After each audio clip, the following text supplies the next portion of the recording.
Good evening, everybody, and thank you for joining us this evening on this webinar, which hopefully will give you some information and allay some fears around your ARCPs and the upcoming ARCPs for the remainder of this academic year.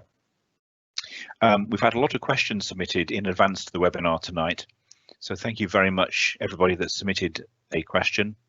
We'll be answering as many of these as we possibly can during the course of the night, but some of the questions submitted we have passed on to the Royal Colleges for their answers, and we'll provide the answers to these along with answers to questions that we're unable to address this evening on our website in due course. For this evening, I'd very much like to thank my fellow panelists and welcome them this evening. From HEE, we have Professor Jane Mamlock, who is the Postgraduate Dean for the Northwest and also the Gold Guide Lead, and has done a lot of work around writing the additional ARCP guidance and the ARCP outcomes that have been necessary because of the COVID pandemic.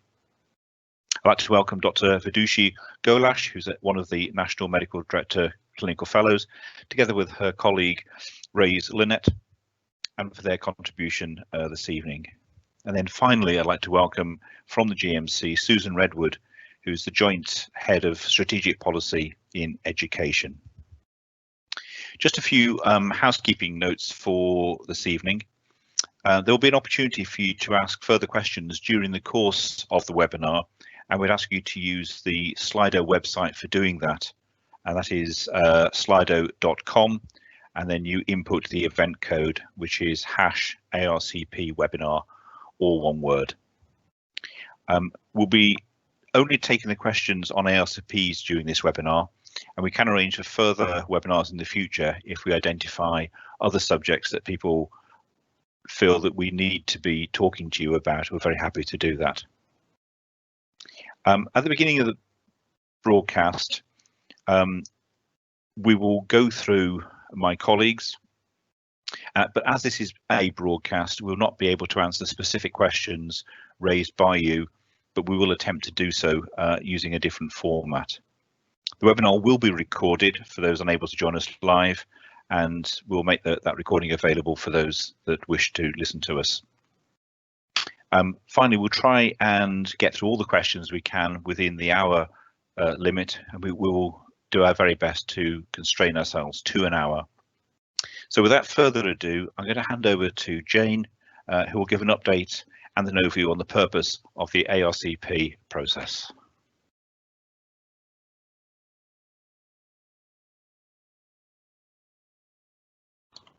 Here we go. Good evening. So I'm going to talk to you about the ARCPs and a little bit about background to the outcomes and the COVID outcomes and how we're using them. So the ARCP, Annual Review of Competency Progression, has two functions.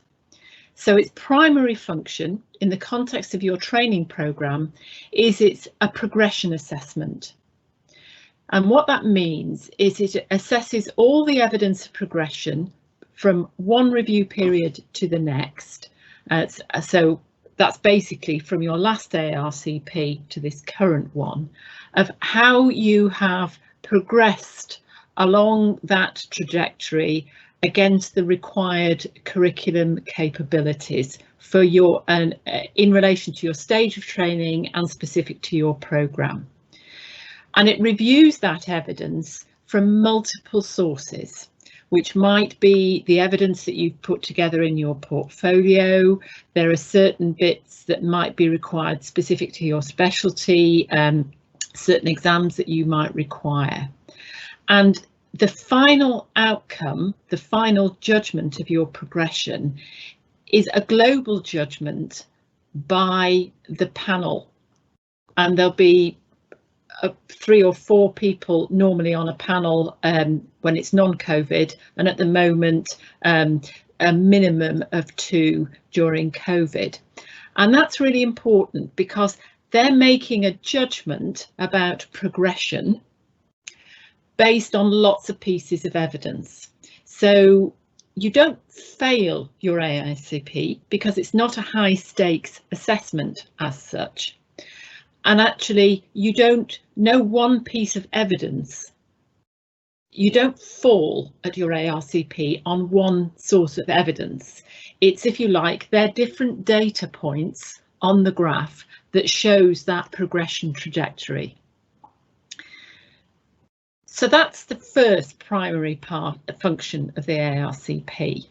The second is a statutory function. It's a regulatory function for the purposes of revalidation. You are all doctors registered with the General Medical Council, and like all other doctors, we are required to engage in revalidation and engage in an annual appraisal across our full scope of practice. And the GMC have recognised that the ARCP for doctors in training is equivalent to the full scope of practice appraisal. And that's why, if you're part-time or you've had breaks in training, even though you're not at the next stage of training, you might have an ARCP in the calendar year, because the requirement for revalidation is that you have an annual appraisal with it every year and no more than 15 months since your last one. And I think sometimes people forget that the ARCP has these two functions. One, it's an educational progression assessment, and two, it's your full scope of practice appraisal. And I'll revisit the appraisal bit and how that we've fallen in line with Medical Appraisal 2020 in reducing the bureaucracy appraisals further on. So moving to the next slide, hopefully.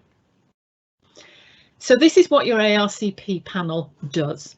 They review the evidence and the supporting information that's been provided, and they make a judgment of your progress for your stage of training. And then when they've reached that judgment, they will make a recommendation for an appropriate ARCP outcome. And the different outcomes are listed in the Gold Guide. And that outcome and your ARCP panel, they use the information in the assessment because it then provides, if you like, the evidence and the background as to what requirements, if you get what we call a developmental outcome that requires you need some extra support to gain the competencies, or you need an additional period of training, actually the ARCP panel will make some recommendations as to what that might be in order for you to be able to demonstrate satisfactory progress when you come to your review ARCP. And indeed, they set the time frame for the review period.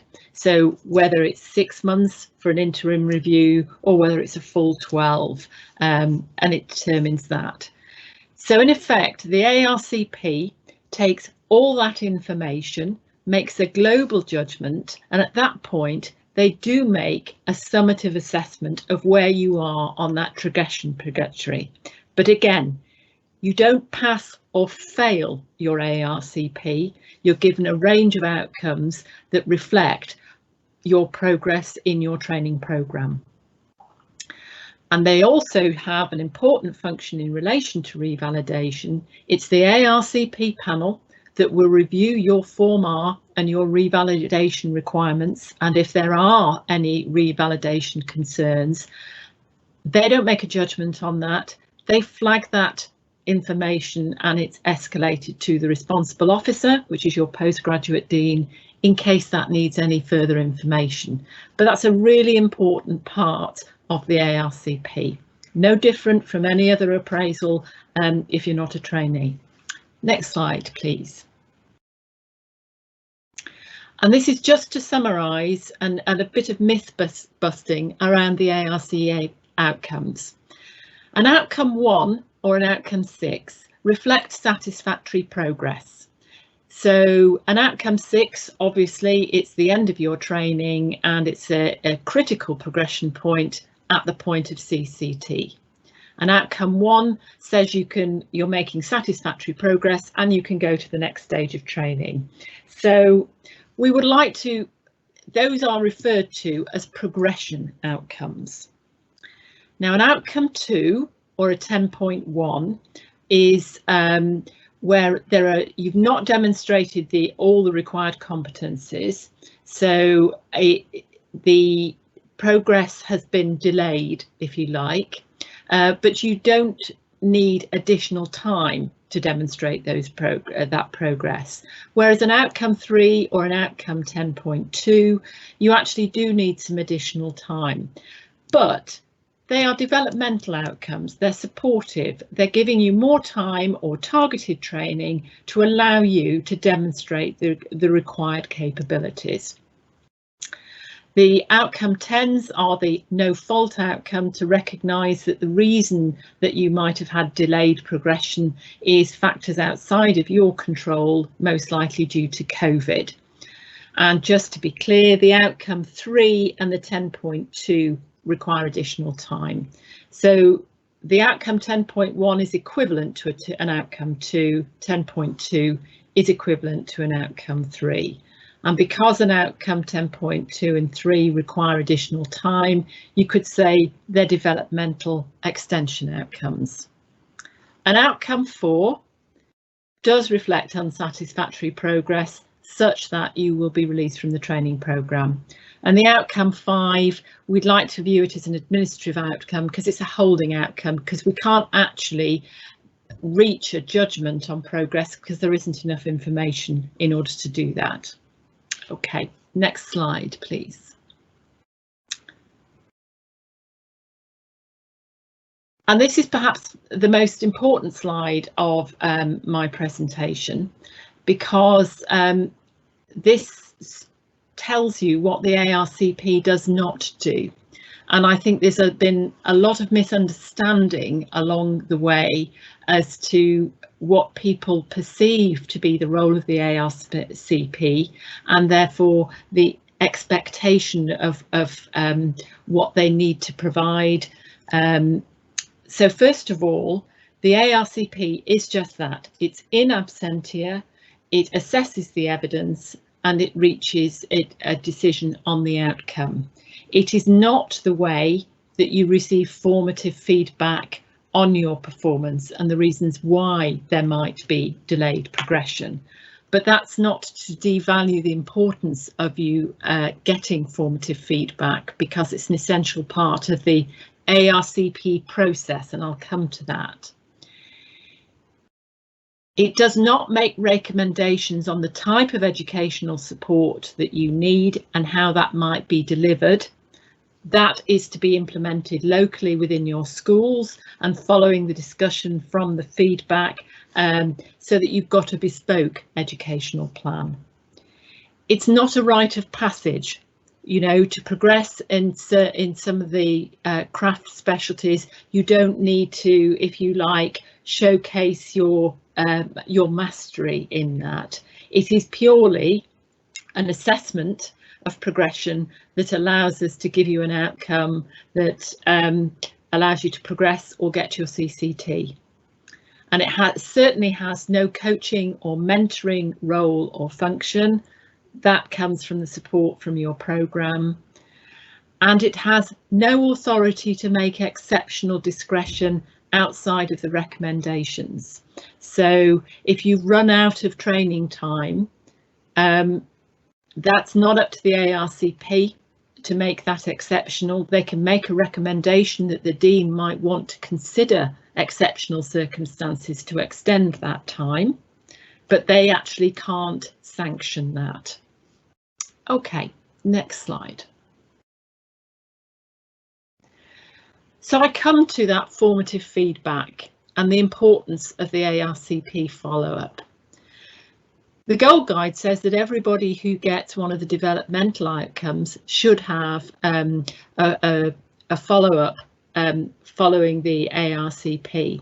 I think it would be good practice to say that everybody should have some sort of feedback on your ARCP outcome, whether it's a progress outcome, outcome 1 or 6, or some of the developmental outcomes. But that's the purpose of the post-ARCP review and the educational conversation. It might be from a representative of the panel, but more commonly it's somebody from your training programme. So the training programme director or your educational supervisor. And in particular, where say it's been an outcome 3 or a 10.2, where there's a period of additional training, it's at that post-ARCP follow-up where you get the feedback, who will discuss what the educational plan, the PDP, the learning objectives, so that you've got a bespoke plan and it's absolutely clear.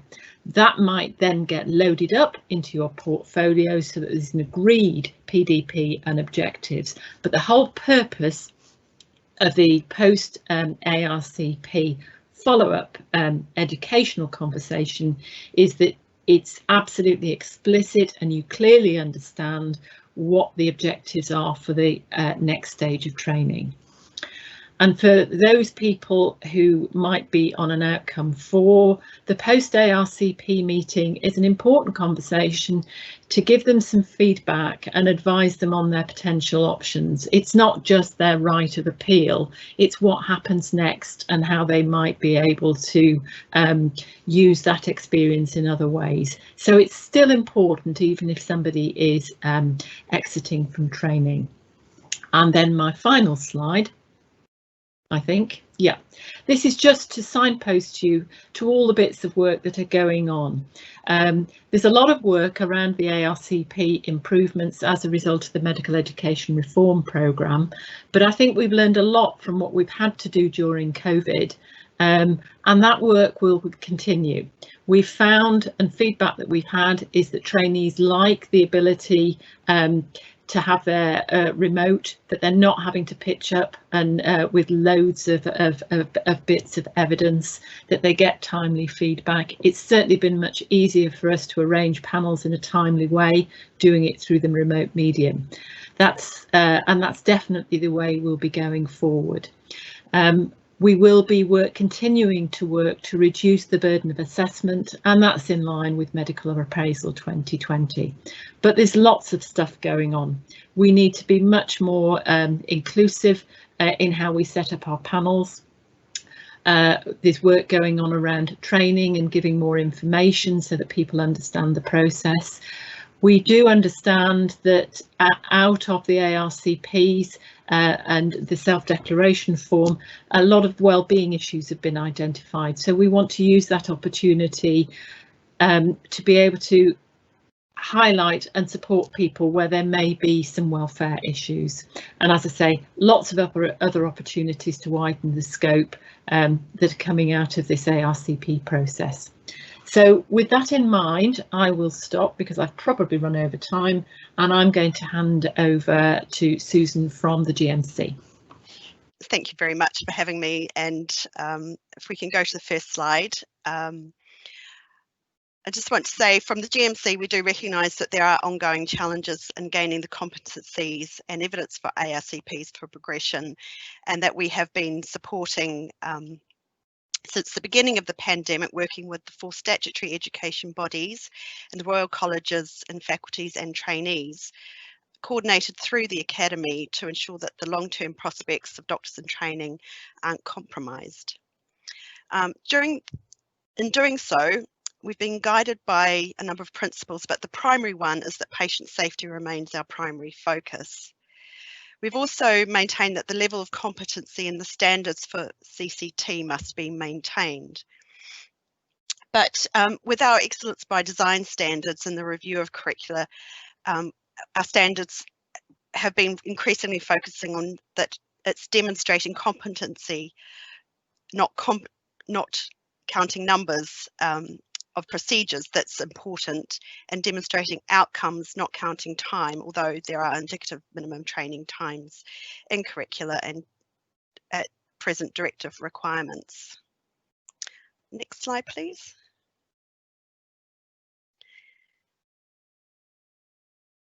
So The Medical Royal Colleges and faculty set the curricula for specialty and GP training courses, and it is our role to approve the curricula and assessment systems for each training program and to quality assure the curricula to make sure it meets the excellence by design standards. The standards require curricula to describe generic, shared and specialty specific outcomes to support doctors in understanding what is expected of them. In response to the pandemic, we adapted our curricular approval process, and in particular curricular derogations such as approving changes to the assessment required to progress to the next year of training and changes to high stake exams, for example the approval of written exam to be delivered online or the removal of clinical stations which require physical examination of a patient. As at November 2020, there'd been 72 requests for curriculum derogations, of which 20 were approved. 51 were approved subject to conditions, and 1 where a derogation wasn't required. We regulate 225 postgraduate examinations, and in the period after the pandemic hit, we identified that 104 required changes, which we approved, and 117 did not require any changes. For example, we moved to online delivery under our policy for exam changes. Go to the next slide. So looking ahead to ARCP in 2021, we approved curriculum and goal guide derogations, and including the no-fault outcome 10s to facilitate progression in April 2020. And we have agreed that those approvals will remain in place for the period of the disruption, which gives some flexibility of how long this will go for, but it will not end before the end of September 2021. And we continue to work with the 4 statutory education bodies and the Academy of Medical Royal Colleges and faculties to review the impact of the pandemic on training and on deanery processes, and carry out ongoing activity to mitigate the impact on progression.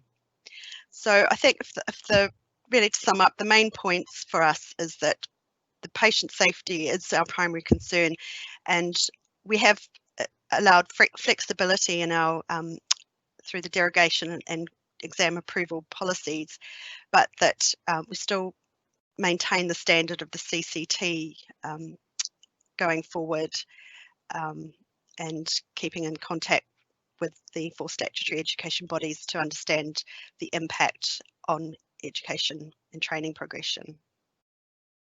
Thank you. So I think now I hand over to Race and Vidushi.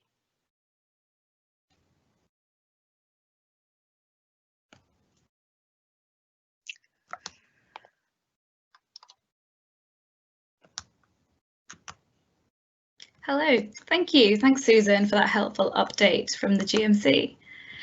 Hi, everybody. Good evening, and thank you for tuning into this webinar. My name's Vidushi, and as a trainee myself, I can fully relate to the anxieties around progression and training through this pandemic, so I truly hope that this webinar helps to alleviate some of those concerns. And together with my fellow trainee and colleague Race, we're here today to share with you findings from the ARCP trainee survey held earlier this year, and how HEE are listening and acting on your feedback. So if you have any questions or would like to get in touch, please use the Slido function and we'll really do our best to try and respond. So next slide, please, Helen. Thank you. So just to set the scene, here are some numbers from this year's ARCP Oversight Report. Firstly, in a summer filled with so much uncertainty, trainees, trainers and HEE came together to deliver nearly 50,000 ARCPs. And that's really a monumental effort, especially with so much else going on. So I'm sure it's sincerely appreciated by everybody involved, especially those who were able to progress. I just wanted to highlight that fact. Now, the data below shows the percentage of trainees who received an outcome, 1 or 6, this year compared to last. And these are both progressive outcomes, as you will have heard from Jane. And as you can see, the proportion of trainees who progressed was perhaps surprisingly not affected directly by COVID. And that's really reassuring for us all. As you'll know, outcome 10.2 at the bottom there essentially means that this year, due to COVID, an extension was required. And of all the ARCPs conducted, those near 50,000 we mentioned, about 2.8% of those ARCPs were an outcome 10.2, and that was largely due to sort of cancelled postgraduate exams. So I hope that puts the whole ARCP process into context for this summer. Next slide, please, Han. So the ARCP survey was sent to all postgraduate medical trainees of all grades in all regions in the first 2 weeks of September. And it explored different elements of the ARCP process that had been adapted in response to COVID. And it did so by asking for feedback by using satisfactory scores, sort of closed category options and free text.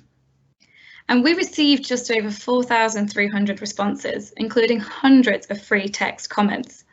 And I appreciate, as trainees, we're always sent surveys from HE and otherwise. So a big thank you to everyone who took the time to reply. We did read every single one. Grace and I had the pleasure of doing that, and as trainees sitting within the team, we're working on improving the transparency of sharing those survey outcomes so that you know that HE are listening and acting on what you say. So on that note, next slide, please. So we've summarised the survey findings into before, during and after the ARCP process. Before ARCP this year, the key theme that trainees brought up in the survey was communication. This diagram helps visualise the multiple sources from which trainees were receiving that information about amended ARCP requirements and processes. You've got HE personnel along the top in orange, laptop on the side representing webinars and websites, and the colleges on the right.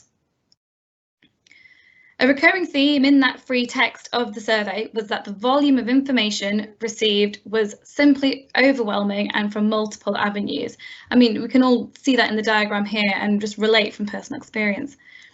When asked about satisfaction scores of these different sources of information, it was quite interesting to see how trainees replied. Surprisingly, the trainee programme directors scored highest overall. It might not be surprising for some, but they did score the highest. And this may be due to the fact that they sit within HE, and it was HE that was amending the ARCP process, but TPDs are also quite local and speciality specific, so they could almost liaise with respective colleges, and it was the colleges that were defining the amended requirements via those decision aids we've just heard about. Another trend noted was the difference in trainee satisfaction ratings between HE local offices.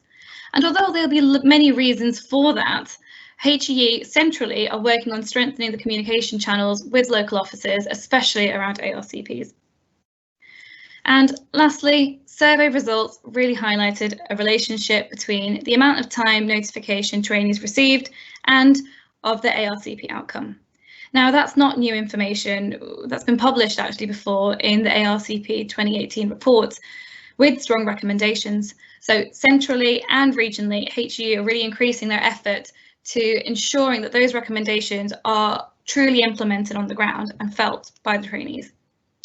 So on that note, I'll hand over to Ray's to share further findings. Thank you for that, Vidushi. And like as Vidushi mentioned, my name's Rais. I'm also one of the clinical fellows based at HE and had the real honour and privilege of going through this data. I think as trainees, we often fill in surveys, and it's always good to know that the response is looked at, and we are doing our best to ensure ARCPs are improved for trainees year in and year out. So moving on to the ARCP process in general, going through the 5,000 or so responses, what we've learned is that trainees enjoyed the virtual process in terms of the ease of access, the accessibility, and they wanted this to continue. But as Professor Jane Mamlock mentioned earlier, the purpose for ARCP was a key finding. So for example, many trainees highlighted that they viewed the purpose of ARCP as feedback, mentorship, almost a gold star sort of approach. But as Professor Mamlock already highlighted, that unfortunately is not the purpose of the ARCP. And HE have already put into place different situations to cater for that purpose. For example, the post-ARCP review and the educational conversation to take place around that. One of the other key findings from the ARCP process itself was the perceived variation in the ARCP process by trainees.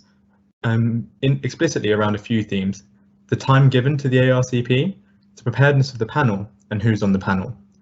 So we've listened to you, and how things have changed in terms of going forward is that, first of all, ARCP panels and the appeals process will continue to run virtually going forward.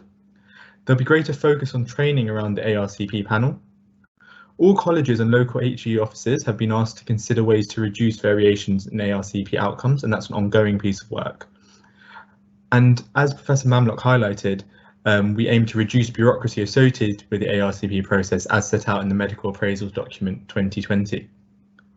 So moving on to the next slide, we move on to the post-ARCP.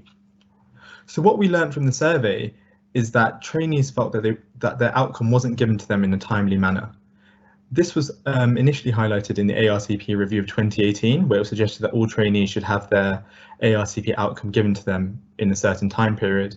However, trainees felt this wasn't the case in this summer's ARCP.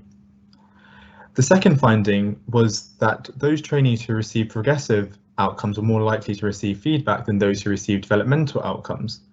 This was likely due to the fact that those with developmental outcomes were likely to have secondary meetings to be organised in the coming days, but nonetheless, that did leave a period of stress and anxiety for trainees. So in terms of what we've done to address these concerns is that, first of all, information and resources will continue to be reviewed by HED. We'll continue to share best practice amongst trainees, and we'll continue to improve communication between our local offices and trainees. In particular, the quality of educational supervision and reports will be visited in the longer term. So moving on to the next slide, we have a brief overview of some of the pertinent points about ARCPs going forward. In particular, ARCPs are to continue throughout the pandemic with adjustments if necessary. We'll continue to work towards better communication, both internally as an organisation and externally with our partners. The ARCP panel will continue to be held remotely, and the appeals process as well. And HE has a sustained commitment towards a HE ARCP review, which was set out in 2018. Many of the findings which we have articulated today have stemmed from that report, and going forward we have a sustained commitment to try and deliver on those promises. So if I can hand back to Philip, who will continue the webinar. Okay, thank you very much, everybody, and I'm very happy to say that our panel members will be staying with us through the questions later on that you can put in through Slido, and I do encourage you to include those questions on Slido. And one final point is to raise that where trainees are finding that their training is being disrupted, there is a link which has been emailed out to everybody that you can complete to give HE feedback on this as we start to grapple with the effects of the pandemic on people's experiential learning across the 2, potentially 3 waves of the pandemic. We're now going to go through to some of the questions that have been pre-submitted. I'm going to take on the first 5 questions, and I'm really grateful to Jane taking on the remainder of those and potentially the more difficult ones because she's much better at it than I am. Please do ask any other questions in Slido. So the first question that was submitted was, received a question about the future of the penultimate year assessments. This is quite a debated area at the moment, and HE are working on how we do penultimate year assessments and really what will replace them. Penultimate year assessments are part of what physicians do for ARCPs for senior trainees coming up the year before their final ARCP. And we're working with all specialties to put in place an equivalent process of review of trainee progression and helping ARCPs develop and get ready for that final and crucial ARCP. What that will look like is yet to be determined, but we are working on the process. The second question was a question about relating to changes in the changing workplace based assessment requirements and trainees being at different stages and the impact on their ARCPs. So the amended decision aids are all written by the medical royal colleges and faculties, and they're then subsequently approved as derogations by the GMC. Details of these change decision aids can be found on the various college and faculty websites, and in general these will remain in place until September 2021, and just before that there will be a further review to see whether they need to be extended even further. ARCP panels will be using these decision aids in ARCPs going forwards, as they have done over the summer and autumn months. Next was a question about ARCP outcomes and the impact on Tier 2 visas. And the question was particularly asking about whether trainees who had an ARCP where there was a need for extension and how that would be handled in terms of Tier 2 visas. So HEE has a team, the HEE Overseas Sponsorship Team, who handle these issues. And where a trainee needs an extension for whatever reason, including issues related to the ARCP, the sponsorship team will be able to issue a certificate of sponsorship to the trainee to extend their Tier 2 skilled worker visa. The overseas sponsorship team will require confirmation of the extension and the new end date that is implied by the extension. There's no minimum time to such extensions. However, when the application is put in, it's usually for a whole year, and trainees would have to pay for a whole year application. A second ARCP is usually mandated by the first ARCP, and actually at that first ARCP it should state when that second ARCP is due to happen. Next we have a question around foundation doctors and whether, if a foundation doctor's rotations have been changed because of COVID, how that will affect their progression. And the answer to this is simply it won't. As long as the trainee is meeting the requirements of the foundation programme, the UK FPO has confirmed that trainees should be able to progress as long as they're meeting their 20 foundation professional capabilities. And the actual loss of a particular placement won't materially impact on that. Finally, from me, there was will the COVID adjusted ARCP requirements from April to July of 2020 be applied in the coming year? And the answer, as we said earlier on, is yes. They will be similarly applied, but with some adjustment as we understand the ongoing impact of the pandemic on trainees' progression. Over to you, Jane.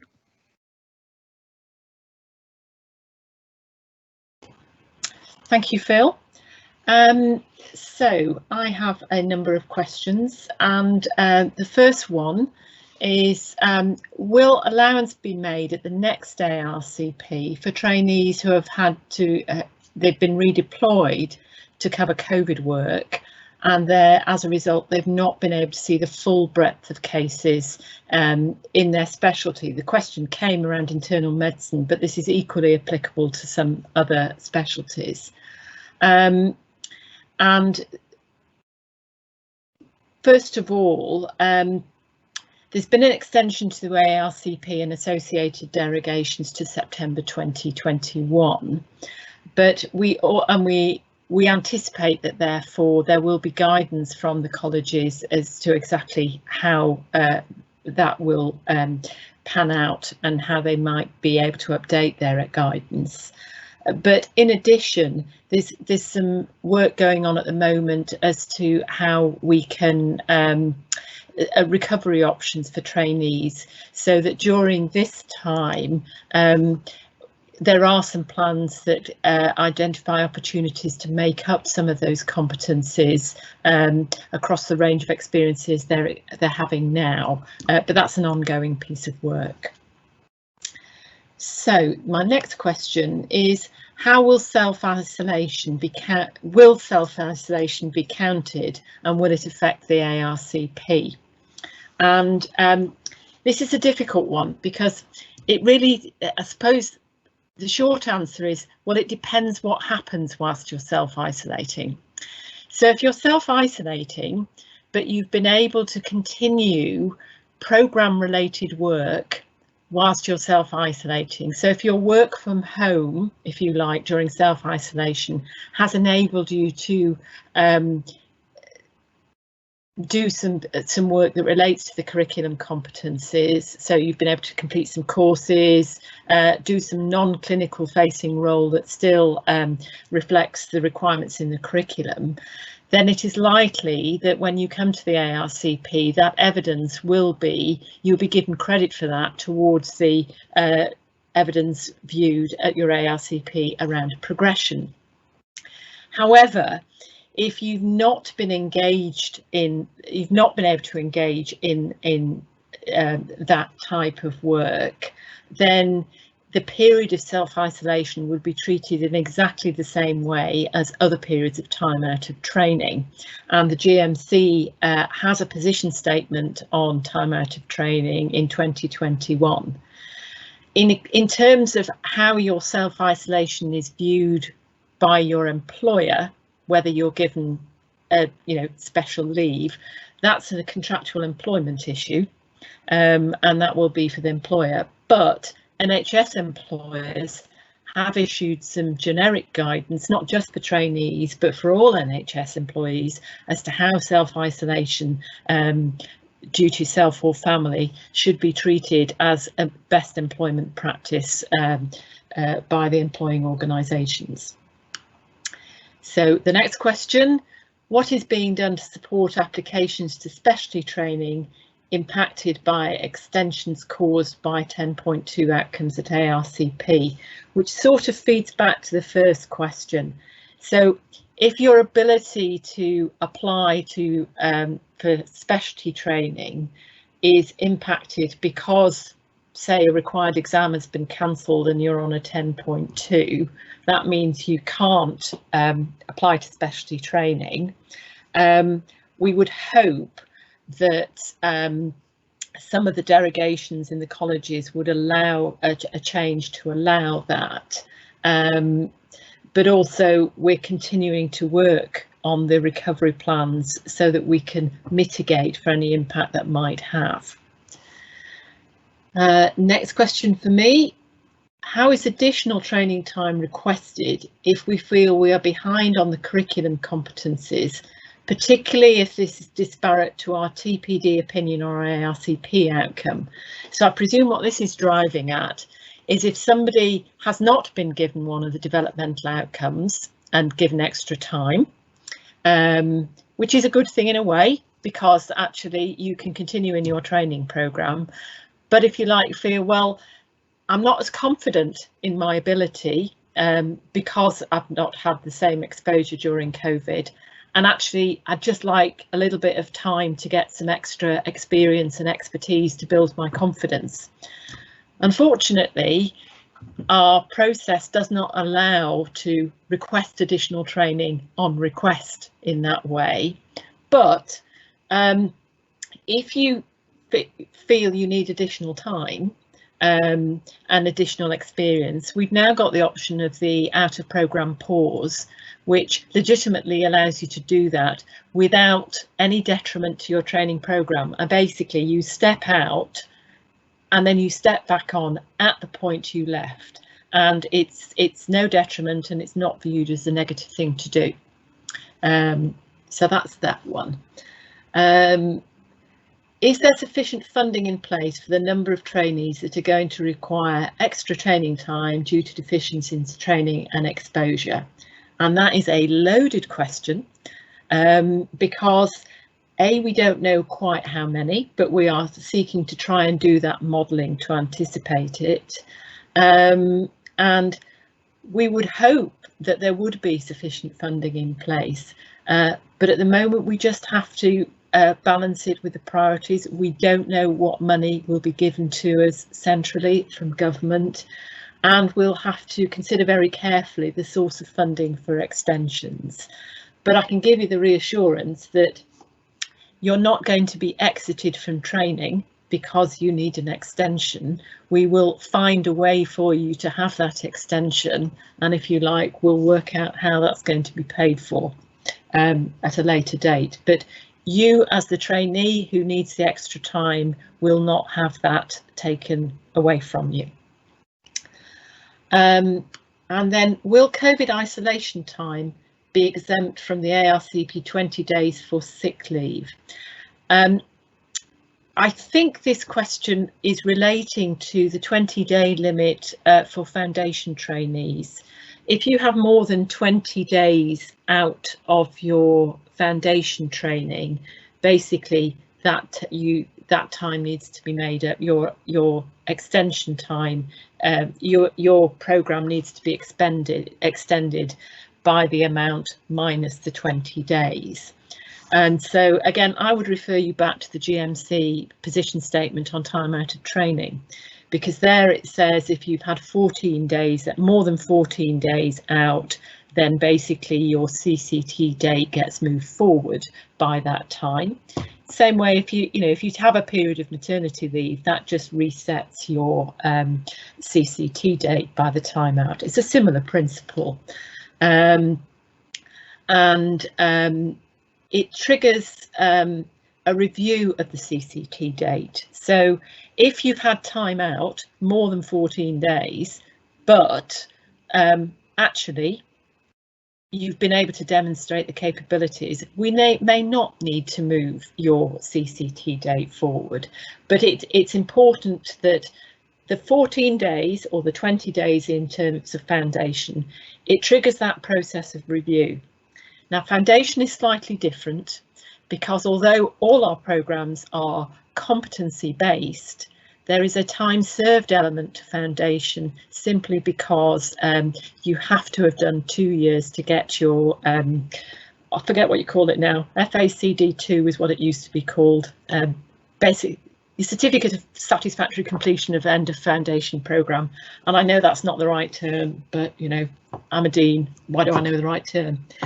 Right, and I think my final question, what is being done to support shielding foundation trainees to help them to get their clinical competencies signed off? And again, this is really difficult because shielding trainees may have been out of training for some considerable length of time, just by the very nature of, you know, the ongoing risk, and they're, you know, they're classed as clinically vulnerable, and therefore, you know, an additional risk. So we are working with TPDs to look at a range of options that might allow trainees who've lost time and experience. It's the same recovery plans, and although, you know, a lot of the trainees who are shielding, it's not confined entirely to shielding trainees. There'll be other trainees who will have lost those opportunities.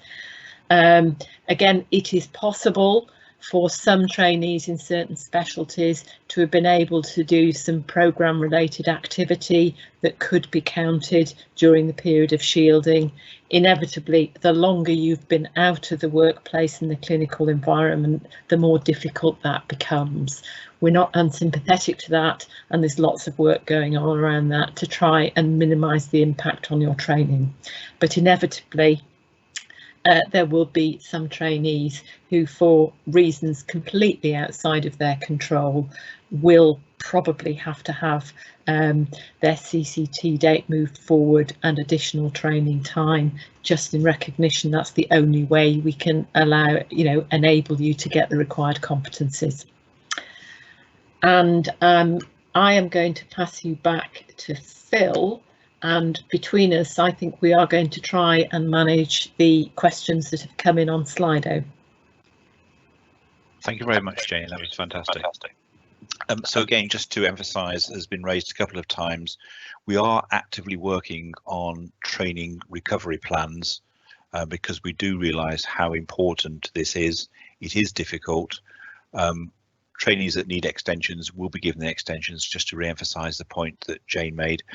And we need to be working with trainees for you to be identifying to us where training is difficult, what are the issues, and then we'll be working with our heads of school, with our TPDs, with the colleges and with the GMC to try and recover some training where we can, but where we can't, trainees that need extensions will be given those extensions.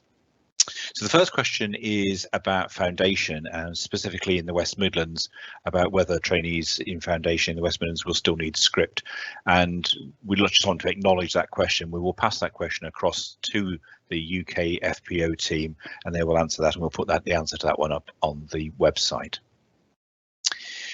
Second question then, by reducing requirements to pass ARCP, what will the effects, how will this affect applications to specialty training? And we've kind of partially answered this already. The ARCP process and the application process are two different processes, I'm afraid. So what you need to get through your ARCP may be different to what you need to apply to specialty training. However, we have worked with specialty training programs, and they have altered the person spec to some extent. So an example there is in the physician specialties, where normally you are required to have full MRCP to take up a post in one of the physician higher specialty training programs, but the derogation has allowed for that not to be required at the uptake of entry to specialty training, but would have to be met by the end of the first year in specialty training. So we are working on this. We do appreciate there may be an issue around surgical trainees and not necessarily getting into higher specialty training, but getting the preference posts. And we are working with the surgeons on this, but we do recognise that's an issue. Coming on then to a question: if educational supervisors is not proactively supporting trainees to attend placements, what mechanisms are in place for training to raise concerns? I'm going to pass that one over to Jane as a dean. I mean, the first thing that strikes me is, well, why aren't they?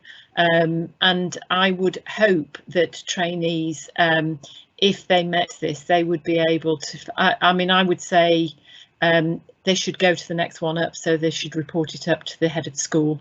And then, because certainly your educational supervisor should be working with the training programme director to make sure that the placements are providing the appropriate educational opportunities, and particularly if people have been redeployed and, you know, we're having to sort of rejig placements, that's going to be a local conversation and they need to be working together. So and you might find that actually this is not the educational supervisor being difficult, there's just been some sort of communication mismatch breakdown. So I would suggest that they go to the TPD or the head of school if they don't feel it's being met, and then, you know, if there are individual issues around educational supervisors or training programme directors, that would be dealt with through the educational governance procedures within the local office. Okay, thank you very much. Next question was about the amount of time in foundation for teaching hours. So I would really direct you to the UK FPO site, where they have some documentation there about the requirements for the foundation programme, but also that the foundation doctor has to normally hit a minimum of 30 hours of teaching, and there's no specification as to the type of teaching, but more detailed guidance is available on the UK FPO site around the 2020 circumstances.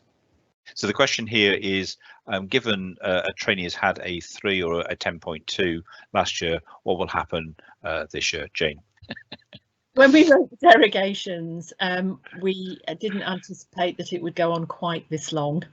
And so basically we're doing some work around what happens when the existing outcome 3s and outcome 10.2s come up for their review. And so there is some guidance, because it is quite possible that you will require a further period of additional training. And, you know, the question will be, well, is that because there's been further impact of COVID, or is it because, you know, for example, you failed the rescheduled exam, but the reason you failed the exam is unrelated to COVID. That doesn't mean you won't get another period of additional training. It's just whether it'll be under a 10.2 or a non-COVID outcome 3. I don't quite understand this business of 2020 COVID competencies, or will there be new ones for 2021? The competencies and capabilities haven't changed. My understanding is the curriculum derogations in the individual specialty, which means that perhaps the way those competencies are achieved, or the requirement to demonstrate certain competencies, will not be viewed in the same way as it was pre-COVID. My understanding is that all the derogations will be extended to September 2021 at least, and if there's an enduring, ongoing effect of the COVID pandemic, we may well have to extend into 2022. I anticipate that the outcome 10s will continue as long as the COVID pandemic continues. And I can foresee a situation where we might want to have something like the outcome 10 in highly exceptional national emergencies, such as COVID. We'll write that into Goal Guide 9 because, hopefully we won't have another COVID, but there might be other similar situations where we need to use that type of facility. Thank you very much, Jane. Next question is, ARCP requirements for CCTs have been relaxed this year due to COVID-19, especially, for instance, clinic requirements. How will this affect the trainee's subsequent year specialty application?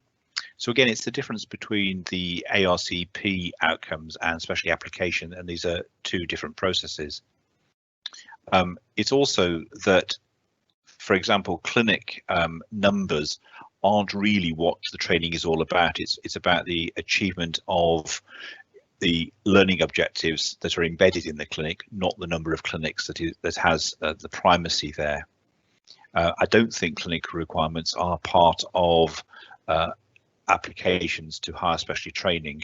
The clinical requirements is about demonstrating that you've achieved the learning objectives for outpatient clinics. I imagine that's particularly a question for instance trainees in internal medicine stage 1, but I might be wrong. We've had some comment in our chat box here about the risk reporting tool, and I just draw trainees' attention to that again. Everyone should have had an email with the risk reporting tool link in it, and that's a way of informing HE about the stresses in the system, and we would really encourage people to use that because we will feed that to TPDs and heads of school and postgraduate deans. Okay, moving on then. Question for F1 and F2s. If you work extra locum shifts during the year, can these help reduce your 20-day sick? So you don't have to extend foundation years. You know where this one's going, Jane. Over to you. It's a question of if your locum sessions are actually counted as part of training. And this will be a decision for the individual foundation programme directors and schools on your patch, because if it's a locum session and it's additional to your training, I don't think you can balance your sick day requirement from the 20. And this is not a question of whether you're paid for it or not. It's a question of, what capabilities that are being recognised during that time. So I'm not trying to sit on the fence, but I don't think it's as clear cut as that. The short answer is probably not, but it'll be at the discretion, and it will be adequately assessed by the foundation school director locally. Okay, thank you very much. We've come up on 8 o'clock, which is when we're due to finish. So although there are other questions, we will pick these up and address them on the website as best we can. But as it is now 8 o'clock and we are mightily close to Christmas and people have other things that they, I'm sure, would rather be doing, I'm going to say thank you to everybody that has contributed to putting this together this evening, particularly to Helen and her team, but also to Janice and her team. to my fellow panelists on here. I'd also like to say thank you to everyone that has attended this evening. We will put the questions up on the website in due course, and we'll try to do that as soon as we possibly can. And finally, and most definitely, to wish everybody on the panel and in the audience a very Merry Christmas. Thank you very much, everybody.